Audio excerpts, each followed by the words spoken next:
Hello everyone, welcome my channel all code work. আজকের বিষয় affidavit for vehicles পারচেজার্স। এখানে ফরম্যাটটা উল্লেখ করলাম। এই এফিডেভিটটা সম্বন্ধে বিস্তারিত আলোচনা করার আগে এই এফিডেভিটটা কি বা কেন করতে হয় সেটা সম্বন্ধে একটু বলে নেওয়া ভালো। কোনো গাড়ির মালিক তার গাড়িটি এবং সেই গাড়ির পারমিট দুটোই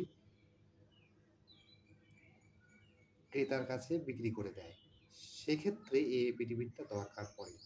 দুজনকেই এফিডেভিট করতে হয়, যে কিনছে তাকেও এবং যে বিক্রি করছে তাকেও। এখানে পার্ট ওয়ানে আমি যে কিনছে সে এফিডেভিটটা করছে তার বয়ানটা আমি এখানে একটা একটা করে উল্লেখ করব, বা কোথায় কী লিখতে হবে সেটা আমি তোমাদেরকে বলে দেব। তো যে কিনছে অর্থাৎ পারচেজার্স, এখানে তার প্রথমে নাম ঠিকানা হবে। ১ নাম্বার পয়েন্টটা তো তোমরা জানোই।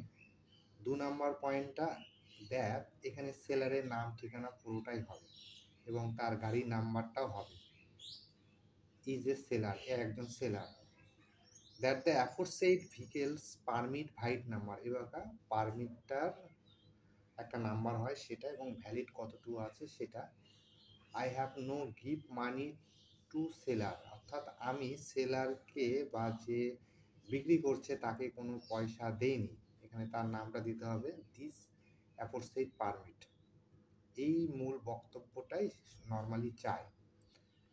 That I have conceal nothing Harry, তারপর এখানে যে কিনছে সে সই করবে এবং উকিল সই করার পরে এটা স্ট্যাম্পের পুরে প্রিন্ট আউট করে ম্যাজিস্ট্রেটকে দিয়ে এফিডেভিটটা সম্পূর্ণ করতে হয়।